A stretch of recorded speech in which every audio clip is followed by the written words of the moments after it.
What's up, beautiful people? Listen, Aroma, welcome to the channel. Today we're going to be checking this video and it's titled Instant Karma. Robert De Niro stripped of leadership award after Trump outburst. Interesting. I'm excited to check this one out because this one is indeed karma at its peak. But yeah, I'm excited to check this one out to hear what we got to say. Let's check it out. So, Rita, you talked about Robert De Niro quite brilliantly there before. Instant karma. What's happened to the poor fella? Well, it's apparently, I've got my doubts about this story only because it's from the Huffington Post, which is another lefty rag, and the Independent's also reported it. But he had a 2024 Service of Leadership Award that was coming his way. Why? Who knows? But after his... unedifying spectacle that he made of himself outside a Manhattan courtroom, they've decided to withdraw that because that could be seen as a bit of a distraction and bring a bit of shame upon the award. Poor old Bob De Niro. As you said, Rita, he should stick to other people writing his lines for him, particularly Martin Scorsese. Karma is asleep. Karma is very much asleep because this one right here, he just visits him like pure. He said, "Come on, see, this is what Trump derangement syndrome is doing. Like they just gave him the medicine after effects. Bam, take." Karma is not even asleep. This one, Karma visit and came very early.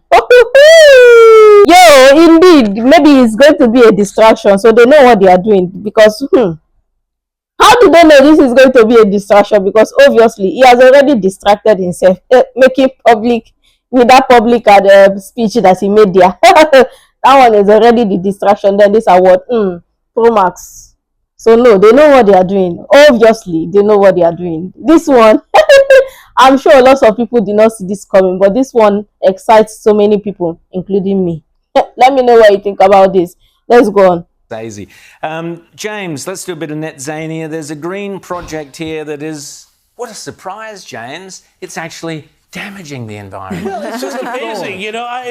We just sort of keep seeing this over and over again. But there's this project called the Maya Train, which is a $30 billion project by the Mexican president. Now, apparently, this is going to involve slamming 15,000 giant steel posts into the ground across Mexico, which is going to destroy the cenotes. And if you've ever seen the photos of them or been there yourself, they're amazing. They're these underground, half-water-filled caverns. People explore them. They're quite beautiful environmental treasures, and they exist, I think, really only in Mexico, these cenotes. But, of course, you know, we're going to just bam, go the pillars. Destroy the planet to save the planet. Is there a green project anywhere that you can think of at the top of your head that actually doesn't do destroy the environment, monumental damage to the environment? You look at the solar farms, you look at the damage they do to the natural environment, the onshore, offshore wind farms and what they're doing to bird life and whales, Rita, lobsters. You're leaving one out. You're leaving one out. There is one green project that actually, you know, has a very minimal impact on the environment. It's called nuclear power. There is that one. You just dig a little uranium in the ground, small footprint, clean energy, you're all good. There. It's called nuclear power, and it is the most expensive form of power ever on the planet, except that it isn't. Well, not if you're a whale. There you go. Love this. Who don't always love a session of the Sky News Australia? Yo, but this, when it comes to climate change, I always feel like some people know what they are doing, and sometimes some people always want to act like it's in the best interest of some nations. But sometimes later on, it might be damaging. But we don't know what this is because at this point, lots of things is scary. And with the way things are going, technology and everything, it looks like people are trying too hard to make things all perfect.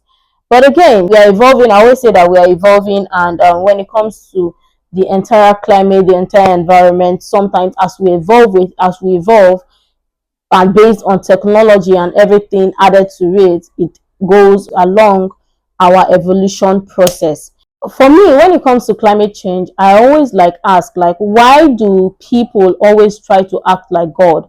They try to want to self-create things, and make things in a way that is beneficial to them, and they think that they're acting for the benefit or for the good of human beings without even thinking of some of the consequences. Because I've always said it, regardless of how it is, to every action there are consequences to it, but people don't even think of it, and it don't make sense. And as we evolve, all of these things, everything evolves all around it. The climate, the environment, our surroundings, everything evolve as long as we do, including the technology and all the other things. So sometimes the what we do might not even stand or hold with lots of the technology that is implemented. So I don't get at this point, it's not making sense. But let me know what you think about it, Joe.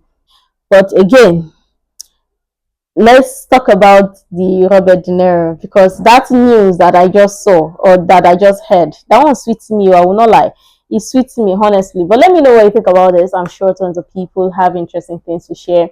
I'll really love you to share that. You can share the useful information you think might be really helpful. Make sure to like, comment, and subscribe, and all of that stuff. And until next time, see you in the next video.